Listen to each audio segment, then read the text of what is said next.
Hello, I'm Barry Daniel, and this is the podcast of the Middle Way Society. Our aim is to encourage a universal approach to living a more integrated, ethical life, avoiding dogma or any appeal to authority.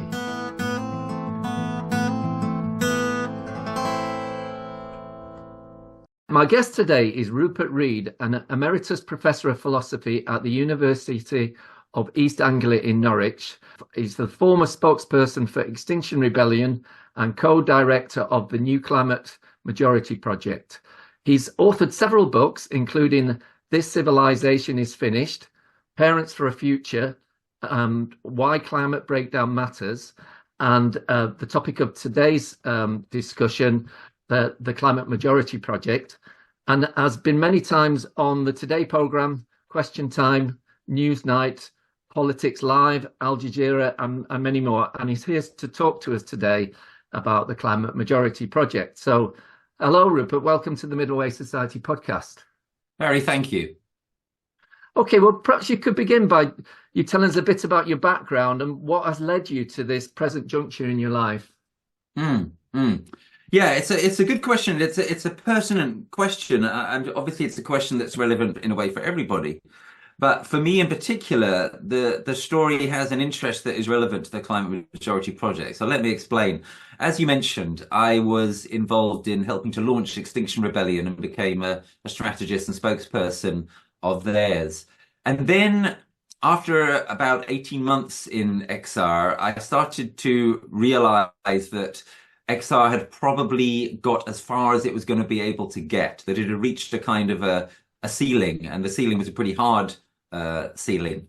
And I also started to notice that quite a lot of my smart colleagues in XR were moving on to engage in activities which were rather different in character from those of XR itself. These activities were typically oriented towards broader audiences. They were often oriented in a direction of adaptation, resilience building, preparedness, or they were oriented towards trying to create change in our professions, workplaces, businesses. And basically, the idea started to come to me, and this was something which emerged in conversations in particular with my then XR colleague, Adam Woodhall, who became one of these people who was moving on from XR. The idea started to come to me that what we needed now was not more of the radical flank, but was a new moderate flank in climate action. What we needed was something that was going to appeal far more widely than XR ever could, let alone XR's more radical offshoots like Insulate Britain or Just Stop Oil.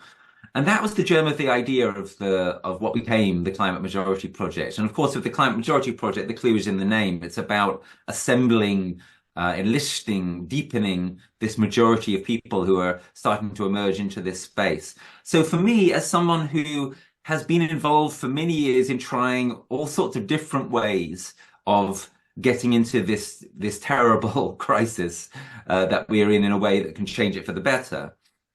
So I've tried contributing through my academic work. I've tried heavily contributing through the Green Party. I then tried the radical flank. We had some success with Extinction Rebellion. We forced a national conversation. We made a transformation to some degree, at least in this country and others, of consciousness around climate and nature. We started to get people thinking about the profound need to tell the truth and to act on that truth. But given that success was not continuing, given that a ceiling had been reached, it was time to go on to, if you will, what the next thing could be. And that's how I found myself engaged in founding what has become the Climate Majority Project. Smashing. Well, could you just flesh the Climate Majority Project just out a bit for people who are not familiar with it? Yeah. So the Climate Majority Project, at the center of it, at the heart of it, if you will, is four strands of our theory of change, our vision of change, which we see as being profoundly interrelated. I'll describe these strands in the following way. First strand, collective awareness that something is happening, something is emerging, that one is becoming part of something, that all of these things that are starting to happen in communities, in workplaces, in businesses, in churches, in extended families, are pointing in the direction of a movement or a wave of action. I sometimes like to think of it as something a bit less activisty than a movement. A wave of action which is spreading, which unites senior corporate lawyers with people living in the deep countryside who want to do something to create better resilience, which unites people trying to bring about more rewilding with people who are seeking to pressure their MPs to tell the truth and act as citizens, which unites people who are contemplating potential collapse with people who are trying to involve students in a way of being educated and of handling the difficult truth about the future, which can itself be transformative. So these that I just mentioned are all examples of projects that the Climate Majority Project has supported, sub-projects, if you will, projects that we are incubating, our incubatees. This collective awareness that this is happening, that if one joins in with this, one is part of something huge that is bound to become a lot huger, that is a real generator of active hope. This, we think, is a really important starting point. But if one is to go on this journey, and this is the journey we want people to go on together, and we want to go on it with them. If one is to go on this journey into deepening this collective awareness, into strengthening this wave of action, which is the climate majority emerging into full consciousness of itself, it is crucial that we handle together the difficult truth about where we are at. So that's the crucial role of shared inner work, of building inner resilience as well as outer resilience, of campaigning for climate anxiety to be destigmatized and to be resourced as something which is an inevitable product of the world as we are now in it. You know, we have made the world a profoundly unnatural and dangerous place. In this unnatural world, it's only natural that people feel strong and difficult climate and eco emotions. So that's the second strand of our theory of change. Collective awareness is the first. The second strand is handling the difficult truth together. I'm ordering the strands slightly differently. Some techies will notice from the way we've ordered them in the book. Onto what on this way of telling the story is the third strand, which is deepening that truthfulness.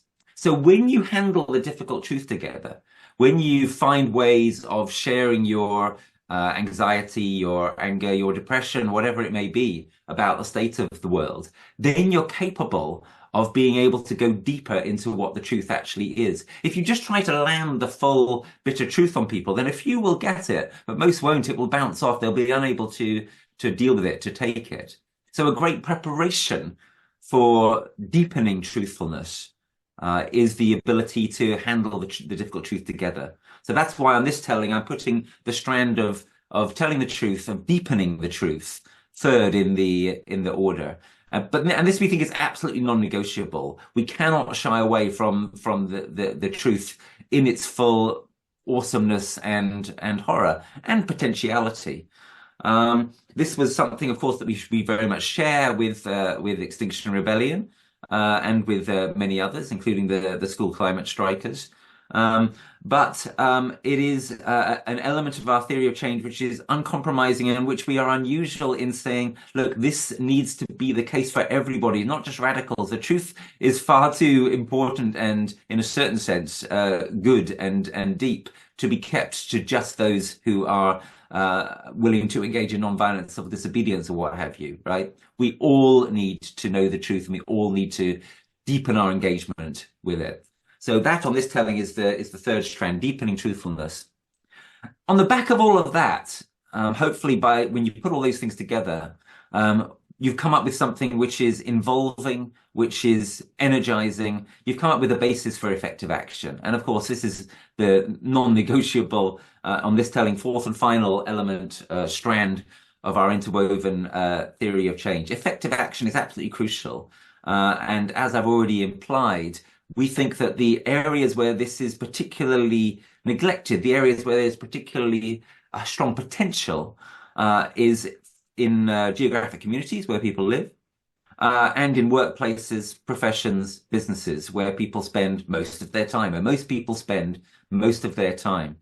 Our power as citizens and local residents, or our power as as laborers, as workers, as partners, as professionals, as business owners, whatever it might be. These are powers which we think have to be accelerated and acted upon in pragmatic ways. So effective action is obviously an absolutely vital strand, and we try to help people find what their work to do is. You might put it this way: a crucial part of what our work to do is, as the Climate Majority Project, is to help people find out what their work to do is. So I'll go through from the beginning one more time.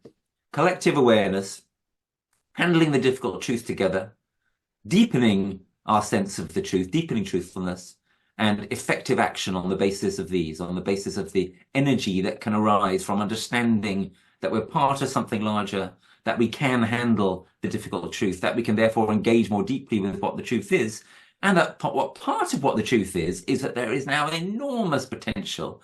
I believe that XR and the school climate strikes were just a tiny glimpse of what is possible for humanity when these kinds of impulses are mainstreamed, and that's what we're trying to do in the Climate Majority Project. The clue obviously being in the name, to mainstream the possibility of bringing these things together and enabling people at large to engage in effective action together.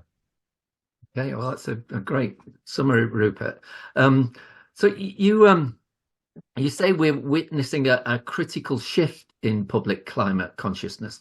What makes you say that? Well, so if we start with 2019, when we had Attenborough's Climate Change: The Facts, we had Greta et al. Hitting worldwide fame, and we had, of course, Extinction Rebellion. Opinion polls are quite clear. There was a dramatic uptick in climate consciousness at that time, and it's never gone away since. So that was probably the most crucial element of the success of those elements of activity at that time. Now, what's happening now, as the situation, of course, continues to deteriorate, including quite rapid deterioration in the climate, I'm afraid, over the last year, is that more and more people continue to wake up and continue to get involved in stuff, which in most cases is not as radical as some of what happened in 2019. And what a lot of people are doing, well, is also not necessarily yet getting involved in something concrete, but they're wanting to. What I find in the talks I give, for example, is that more and more it's the case that people are asking, I've never done anything before, I've never taken any kind of action before, I'm not an activist, etc. What should I do? And they sense that simply whatever, giving £5 a month to the National Trust, being a bit more diligent in one's recycling, flying less, they sense that these things are not enough. And we agree, these things are not enough. What's essential is collective action. What's essential is to get active where you live, where you work, where you pray, wherever you potentially have most voice or power in your life. And that's going to be different for different people. We could go into some further examples perhaps during the rest of this podcast. But the consciousness is there. The consciousness is emerging. You can see it in organizations like those that we are incubating, organizations like MP Watch and Wildcard and Lawyers for Net Zero and Community Climate Action and Teach the Future. You can see it in the many excellent organizations that we are collaborating with. We are trying to name and network and bring out together a phenomenon which is emerging and which is only going to grow, because the thing is that as this consciousness spreads and as the truth gets worse, as the facts get worse, there are going to be more and more people who are looking to get involved, who are looking to do something. The vast majority of them are not going to become activists, let alone radicals. They need to be given pathways to effective action that feel welcoming to them, that make sense to them. Right. Okay. How would you say one's personal politics fit into this? Well, so I think the key place to start there, so far as we're concerned in the Climate Majority Project, is this is not a project which in itself has a politics, right? We start from the fact of the emergency. In fact, the word emergency itself is inadequate. The climate situation is worse than an emergency, because an emergency is something that could be kind of fixed or you could run away from or whatever. This is not like that. This is the condition that defines all of our lives now, forever. So this more than emergency, we start from that. And this is something which makes sense and matters to everybody, whether they realize it or not. But an awful lot of people realize it who don't necessarily have the same politics as, well, say me, for example. So I remain, for example, a member of the Green Party. I'm not really active in the Greens anymore, but I still think that the Greens are a good vote in most contexts at most times, and their policies are the kind of policies that we need. But there are people whose politics differ from mine, and perhaps from yours, who are very much taking seriously that we are in a crisis, that this is a more than emergency. So to give an example, Lord Deben, the former chair of the Climate Change Committee, is of course a Conservative, and he signed our founding statement. And we've made a great effort to involve him and a number of other small c and large c Conservatives in our endeavour. If we're going to have a truly mainstream climate movement or a wave of action that goes beyond even any movement, if we are going to have a successful climate majority project, if the climate majority is truly going to be mobilised, that means we're going to have to mobilize people who are loyal patriots in their identity, people who are conservative voters and Lib Dems and so on and so forth. There's no way around this. So, of course, one's personal politics can be relevant. And of course, for some people, it might be that the best way for them to undertake the best action that they can take in the face of the crisis is to get more involved in politics, including in party politics. But what we're crucially saying is, there has to be depolarization. There has to be a fundamentally non-partisan approach, like there was in the Second World War, right? That was an emergency. And in response, there was a national government. And that government, which was led by a Conservative, of course, Winston Churchill, brought in measures such as food rationing, which, if they'd been brought in peacetime, Churchill might well have denounced as socialism by the back door or something like that. You know, food rationing, a highly egalitarian measure, but it wasn't brought in because it was conducive to socialism. It was brought in for survival. It was brought in so that Britain didn't get starved out. And it's that kind of thinking in this more than emergency that we need. And that means we need to appeal beyond party political lines. And the depolarization that we are calling for is an essential response, we think, to the polarization that has tragically occurred, as we know, in our society and in our civilization at large over the past few years. If that level of polarization continues or gets worse, there is not going to be sufficient action on climate, because what some bad actors are trying to do, including some on the right and the far right, but only some, is to polarize and culture warize around climate.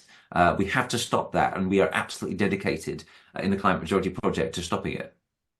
And do you think language and the way we frame things also play a part? I'm thinking about a few years ago when Obama was in power, when he went to speak to conservatives about the climate, he was aware they don't like, they generally don't like the word the environment. So he talked to them about the land, or he talked to them about swamps rather than wetlands.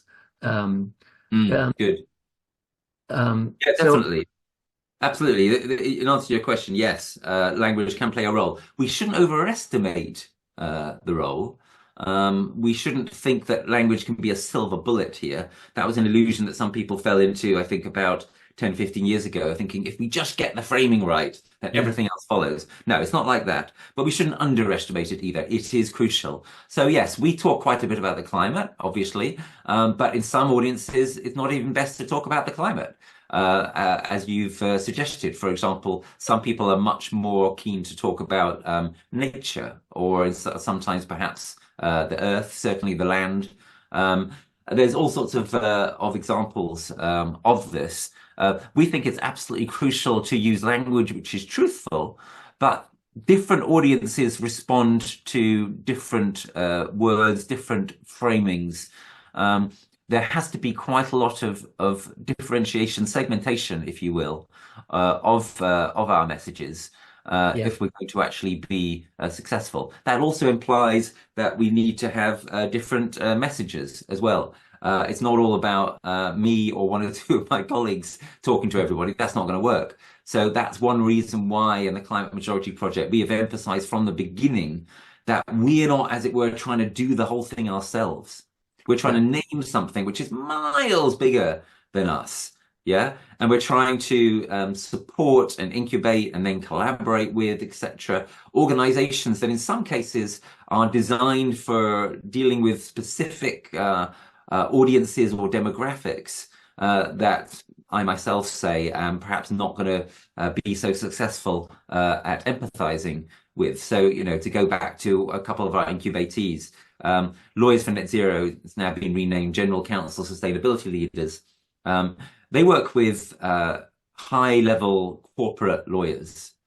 Now, a high-level corporate lawyer and a Brexit voting conservative in a rural area who is involved in community climate action and is trying to create resilience in their local area, and me, we're probably three very different people. So for the high-level corporate lawyers and for the Brexit voting rural folk, they're going to need people probably most of the time who are more attuned to their way of thinking and talking and acting and so forth to engage with them. And that is exactly what we're trying to support and trying to evince. So if people are watching this, for example, thinking, you know, how can I be a part of this? Where is my role? Where is my place in this? You know, one good question to ask yourself is precisely, well, yeah, what is your place? Is it literally your place? Is it where you live? Is that where are you well based in the community? Are you a civic pragmatist type person who can do a good job at mobilizing the people who are perhaps like you, who live near you? Are you somebody who has some kind of role in a profession? Are you a teacher? Are you a lawyer? Are you a journalist? Are you a management consultant? If you're any of these things, it's actually pretty obvious. It doesn't take a lot of thought to realize how you, through the role that you have in your life, could potentially move things in a better direction in your profession or in your firm or what in your institution, whatever it might be. So yes, language is important. It's one part of a larger picture of how we effectively communicate, and that's one part of a larger picture of how we effectively act. Okay, no, that's good. That's interesting. Just focusing a little bit on these strands of truth and resilience. I came to one of your talks recently in Kendal, and I was really struck at the end. It was held in a Quaker Yes. friend's house, and one of a Quaker there spoke about bearing witness to the crisis, I think meeting together and just Yes. being in silence together, and just made me think that for me personally, grieving, if you like, is almost an effective way for me to sort of stay open-hearted and motivated. Because it helps me get into touch with how I'm feeling rather than going into denial or whatever. So I'm just wonder if you'd like to touch on that, and because you also talk about the importance of faith groups that can help in this regard, perhaps. Yeah, good. So yeah, let's start with grieving. So my view is the same as yours. It is crucial that we experience our eco-emotions, our climate emotions, that we allow ourselves to feel them. As I said earlier, they are natural responses to the situation we are in. They are not signs of mental ill health. They are signs of mental health. They are signs that you are a rational person who is actually feeling it. If you're not sometimes scared, then you're not paying attention.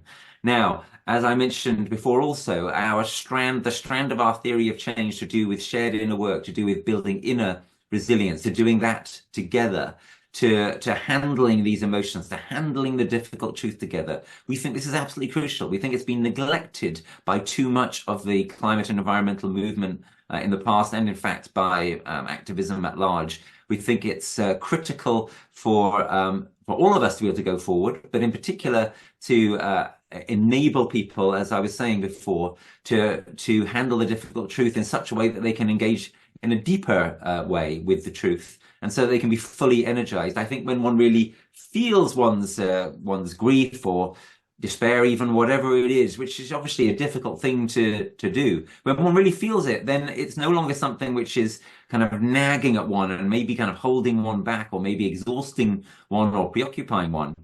It becomes a resource. It becomes something you can do something with. And yes, I think this relates to faith groups because the faiths, the religions, the spiritualities of our time and of our world are places, as it were, and sometimes, of course, literally places in which some of this work happens. People sometimes ask me, why do I mention, as I often do, where we pray as well as where we work and where we live? And part of my answer is, look, we are in a civilizational crisis. We are in an existential crisis. Who are the people who are traditionally kind of best trained to be able to deal with that and think about it and help others think about it and deal with it? Well, you can mention philosophers such as I've been in the earlier parts of my life, but actually, for many more people, it's not philosophy; it's religion, it's spirituality. And so, one of the things I say to faith groups and to faith leaders is, have the courage of your convictions at this time. If you're someone, and there are many people like this now in faith groups, who is getting it about this crisis being a civilizational crisis, being an existential crisis, being a spiritual crisis, a crisis that has a decisive spiritual aspect. If you recognize that, then step up to the plate and share with people, share with your flock or share with your colleagues or whatever it is, right? The kind of insights that come from your tradition, the ways in which your tradition may be able to help in stepping up further to the crisis. So we've already seen some major examples of this. Many viewers will be familiar with Pope Francis's Laudato Si. If you're not familiar with it, it is a magnificent document. It is an attempt on the basis of Catholicism and Christianity, but also kind of really going beyond that in a way which is itself very interesting, to come to terms with the ecological more than emergency and what we could and should and must do about it. Less well known, it's only just emerged into the light of day, but it's very interesting and impressive, is that there is now a sort of Islamic counterpart to that. It's called Al-Mizan. And anyone at all, and especially, of course, anyone with Islamic orientations who is listening to this podcast, go and have a look at Al-Mizan.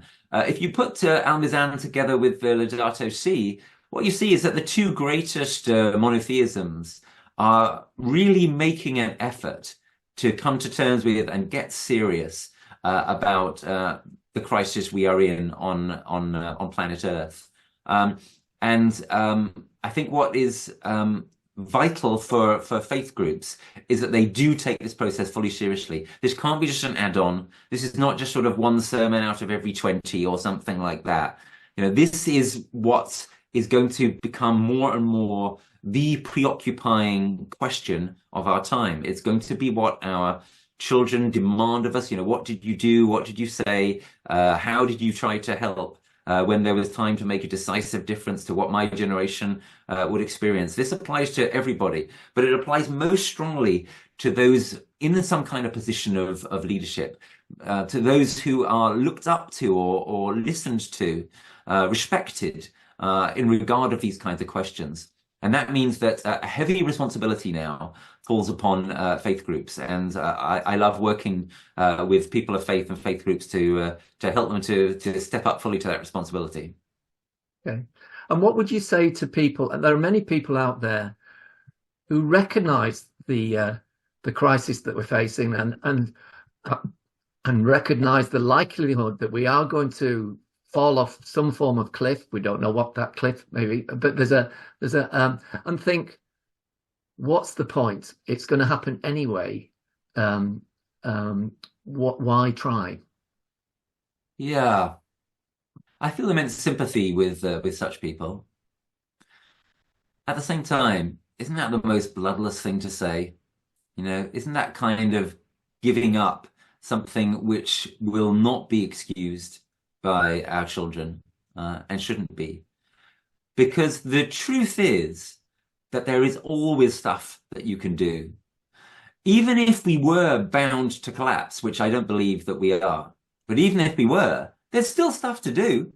You know, intelligent so-called doomsters or doomerists recognize this point. Someone like my friend and colleague Jem Bendell, who believes that we are doomed now to go through the full rigors of civilizational collapse. He doesn't say that and say, therefore, just party or therefore just, give up and forget about it. No, he says, so what it's about now, it's about orienting oneself spiritually to our situation. It's about behaving ethically towards each other. It's about harm reduction. You can always engage in harm reduction. You can always make things less bad.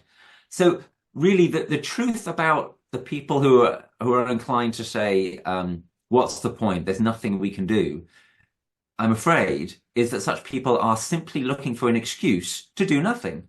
And of course, it's quite appealing to feel like, oh, well, I don't have to do anything. I'm absolved. I can relax. I don't have to worry. I don't have to try, etc. Right? The actual situation that we are in is that you're not absolved. You do have to worry. If you're a human being, you will worry. If you're a human being, you will try. And in my judgment, you will still continue to try, even now, even at this very late date. To quote Gandalf, the hour is late.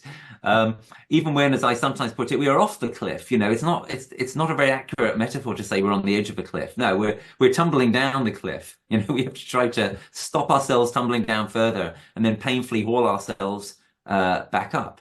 Even if you agree with me that the chances of our preventing civilizational collapse are now objectively slim, in a way, what's objectively true or not, well, we can't really know. And actually, at the end of the day, it's not the most important question. The most important question is, what are you going to do? What are you going to try to do? If there is any chance at all of us preventing civilizational collapse, we have an absolute responsibility to seek to prevent it and to seek to transform our civilization into something better. And even if there weren't any such chance, or even if we fail, right, there is still an absolute obligation on us all to do what we can to make things less bad. And that is why the Climate Majority Project is quite literally for everybody who's awake, for everybody who's willing to continue to try even a little bit. So, as I say, I have great sympathy for those who are so kind of dejected or devoid of agency. They've been crippled by our society, if you will, that they are inclined to completely give up and say, what's the point?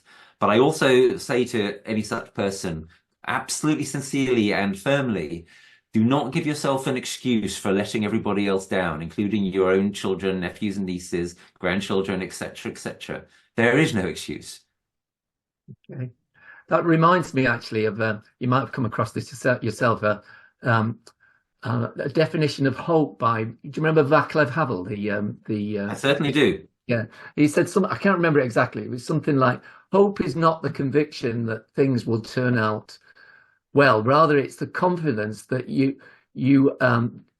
do something that makes sense and worthwhile, irrespective of whether it will turn out well or not. Yes, absolutely. And No, I'm so glad, Barry, that you mentioned Václav Havel, because I think he is a key figure in relation to our thinking about all this. And that's why I've written about him at some length. So anyone interested, if you Google my name and Havel's name, you'll come up with a few published pieces, which are, I think, some of the more important pieces that I've written. Havel is an immense ecological inspiration. He's an immense inspiration in terms of active hope. He's a useful precedent because, of course, what the East European dissidents were trying to do in the 70s and 80s, it seemed absolutely hopeless. People gave them no chance of succeeding. I had the great good fortune to go on a tour of Eastern Europe in 1987 and to meet with a number of dissidents, including meeting with Lech Wałęsa in Poland while Poland was under martial law. And I came home from that tour with a conviction, an absolute conviction, that the dissidents were going to triumph, that the communist regimes were going to fall, were going to be brought down. And people over the next couple of years would ask me questions like, well, Yeah, but what's your basis for this conviction? This seems completely improbable. They seem completely impregnable. There's never been any successful rebellion against any of these communist regimes. The rebellions there have been bloodily put down. And I said, I believe what will happen is there will be basically a series of nonviolent revolutions. I cannot give you the evidential basis for this conviction, I said. It's simply that having met the people who are absolutely determined to go on, even under martial law, and who have this kind of commitment that Havel had to the truth and to the power of the truth and the power of authenticity in winning in the long run, having encountered that in detail, I have a conviction that this is what will happen. And that's all I can say to you. And I was surprised by quite how quickly it happened. But it did happen. And I have the same kind of conviction in the situation we are in, which is, of course, worse than the situation Havel was in and worse than the situation we were in the Second World War. But it is in some ways comparable to them. So, yes, Havel is a crucial inspiration. And I would urge people to read him and perhaps, as I say, if you're interested also, to read the stuff that I've written about him and about how he is, as I've put it elsewhere, an eco-guru for our times. Right. Okay. Can you what is your understanding of the middle way, Rupert, and how might that relate to, the climate majority project?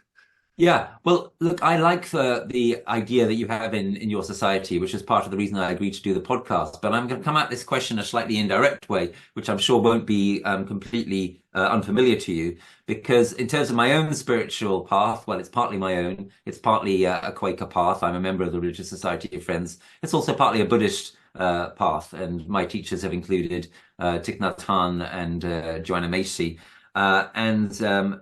You will be, I'm sure, familiar, Barry, with the Buddhist conception of the middle way, which I think is intriguingly related to the conception which motivates your society. And the Buddhist idea of the middle way is neither extreme asceticism and self-denial nor extreme hedonism. So it's relevant to the question we were talking about a minute ago. Some people who are inclined to give up want to use that as a kind of excuse for just having a good time and to hell with everybody else in the world, après moi, le déluge, that kind of attitude. For me, part of what the middle way means in the Buddhist sense, as it applies to the time that we are in now, is trying to ensure that one enjoys life in the most authentic way possible, which is not by denying oneself everything and becoming a sort of miserabilist, and nor is it by kind of letting go into kind of an extreme hedonism, which involves another kind of denial. It is by being present to the present moment. It is by being present to other people. It is by being present to the truth and present to the crisis and the kind of way we were talking about earlier. That is exactly what Joanna Macy tries to teach. It's exactly what Thich Nhat Hanh used to teach. That's exactly what I teach.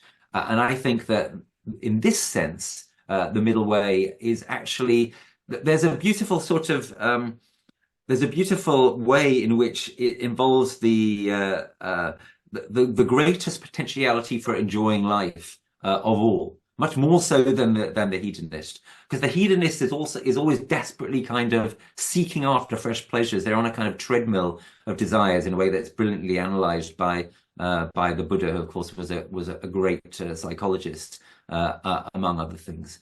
Whereas if you can be enjoying where you are and enjoying what you do and enjoying the present moment in spite of everything, if you can enjoy it while it lasts, as it were, without attachment to how long it may carry on lasting, well, then you have a kind of bliss, then you have a kind of access to nirvana right here and right now.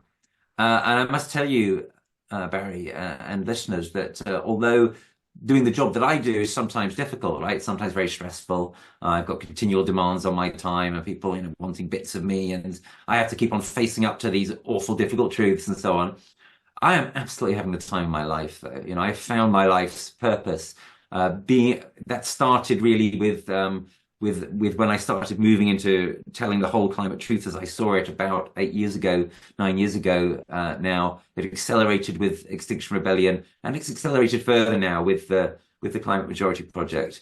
I found my life's purpose. I'm having the time of my life, and I recommend the same kind of path, the same kind of exercise to everybody. Yeah, no, I can really resonate with that, Rupert. a couple of weeks ago, I went to went to a peer group. It's like an encounter group, and one of the special interest groups was put together was about the climate, and we were, expressing our fears and concerns and how we can get involved. And someone in the group, got it together to bring us to set up a group and, to write to our MPs to check our carbon footprint.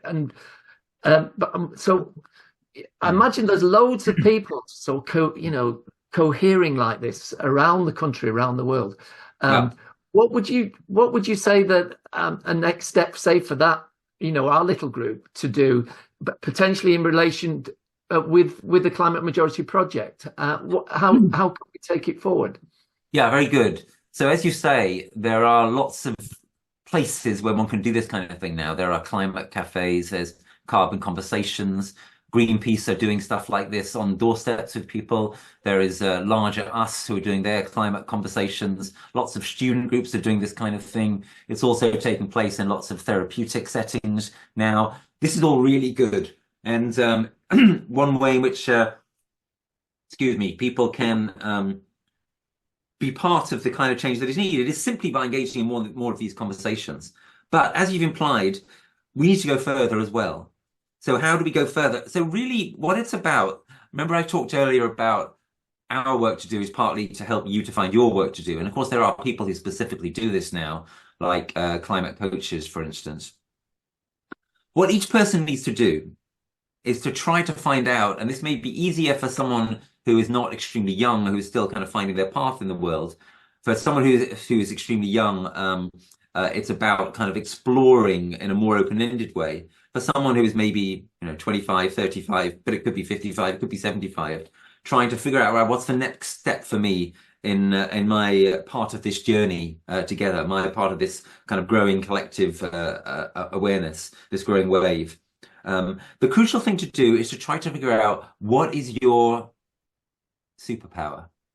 What is it that you can do better than anything else, and possibly even better than anybody else, along with other people? So it's not going to be something you do by yourself. Greta by herself was just one person, right? She became world famous precisely because she spawned, if you will, 12 million or more collaborators and imitators. Yeah? So it's going to be collective, but it's about your part in that collectivity. So to continue what we were saying earlier, do you have some kind of particular talent around your voice, right? Do you have some particular talent around your imagination? For people of a creative bent, right, it may well be that their role is in helping to co-imagine the future. This is absolutely crucial. It's what I call through-topianism, trying to design through-topias. How are we going to get through this in the best way possible?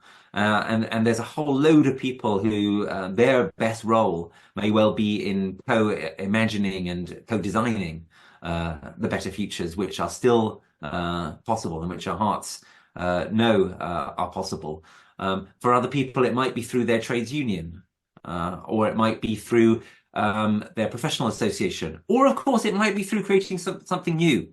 And that is, of course, what a number of crucial people, and there are more and more of them, are doing. So, Adam Woodhall, when he came up with the idea of Lawyers for Net Zero, he was doing something. He looked around, he looked at the existing organizations in the space of the law. He thought the law is a really important area. And he saw there's great stuff going on over here in climate litigation with people like Client Earth. Great. And there's various other good legal initiatives that are happening. But what nobody's trying to do is to organize the lawyers in large corporations who have quite a lot of power and influence in those corporations over their direction.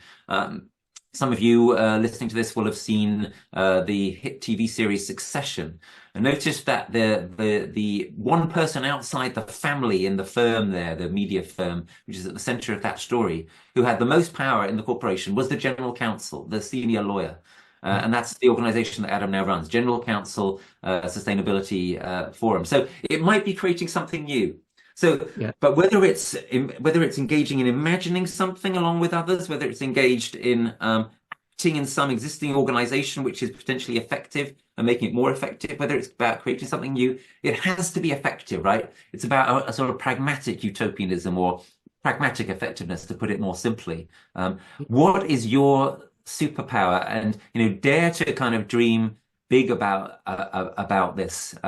This is not a time for smallness. This is a time for finding our power along with others, and acting in such a way that our children and our grandchildren can be proud of what we did, whether or not we succeed, right? Yeah. But we can be proud of the way that we tried, and probably that we reduced harm, and that we spoke truth to power, and maybe had some of the kind of success as a result that people like Havel and the many who worked with him, and Churchill and the many who worked with him have had in our past.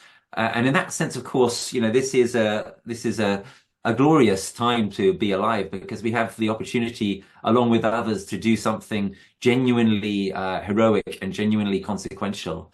And yeah, I would love to leave people with that thought. What is your superpower? If you're not sure what it is, spend some time finding out what it is. If you have an idea what it is, then begin your dream, because times are urgent. Yeah, could I just say also, for me, a superpower is being a foot soldier as well. I'm just thinking of my partner. She's doing the meal for the Green Party meeting tonight, and she spends hours, in the background just doing the Excel spreadsheets and all that sort of stuff. Yeah, it's about us really understanding ourselves as part of, if you will, a collective organism. We have to overcome this kind of fantasy of individualism and individual liberty, which is deforming our time. True freedom is something that people achieve together. True meaning is something that people achieve together. There's a hunger for community now. It's incredibly widespread. We got a sense of some of that hunger in good ways and not so good ways during the main COVID years. That hunger can be fulfilled now, right? You can find your community through doing this kind of work, and many people are doing that. And that's one of the reasons for having active hope at this time, that those who get involved in this growing wave of action, not necessarily activism, but action, those who get involved with it, are often find that it benefits them personally as well as benefiting the world. Okay, great. Well, it's been great talking to you today, Rupert. I would also highly recommend to everyone listening here that to read the Climate Majority Project book, as you can see there. I'll also put a link to it in the comments below. And also, just a final question. Rupert, how could we help the project out there? You mentioned that in the talk that we came to see, the dirty word money, but that's a key thing. And would you just say a few words about that? Sure. So as I've said, the Climate Majority Project is, if you will, the thin end of a very large wedge, right? The climate majority itself is far, far larger. So there's innumerable ways that people can help or be part of the project in this broad sense. But if there's anyone out there who's thinking, you know what, I actually really want to get involved in the Climate Majority Project itself, as it were, I want to join the people at the center who are doing what they do. Then there's a few simple steps I'd recommend. One is to go to our website and sign up for regular emails there. Another is to follow us on social media and start to engage and promote what we're doing and so forth. But yeah, if people really want to get involved in a heavy way, then we are very interested in people who come forward to volunteer with us. So feel free to send us an email and offer your services. And we're equally interested in money. We are extremely ambitious. We've achieved everything that we've achieved so far on the basis of just three individuals giving us 3, 4, 5 figure sums, on the basis of a crowdfunder and on the basis of one foundation grant that we've won so far. If we are to succeed in doing what so badly needs doing, we need a great deal more money so that we can employ a lot more staff. We've achieved everything we've achieved so far without any full-time staff people at all. Everyone who we employ so far is only part-time, and most of the rest are volunteers. So yeah, we are absolutely open for those who are able and willing to contribute financially, whether that be a small or a large amount. please don't feel shy. Approach us. Just as you'll have gathered, I'm no longer shy about asking for money because I'm so passionately committed to what we're doing and so concerned that what gets done is actually effective. That is, absolutely critical. You have to ask, is this actually making a difference? It's not enough to virtue signal. It's not enough just to stand up and be counted. Standing up and being counted is good, but you need to stand up and be counted in a way that actually has a chance of working, of changing the trajectory of our failing civilization. And we think we've got a great theory of change which can do that if enough resource gets put behind it. Right. Okay, well, I'll be clicking that donate button later on today, Rupert. And Magic. Thank you very much for talking to me today. It's been a pleasure. Thank you very much.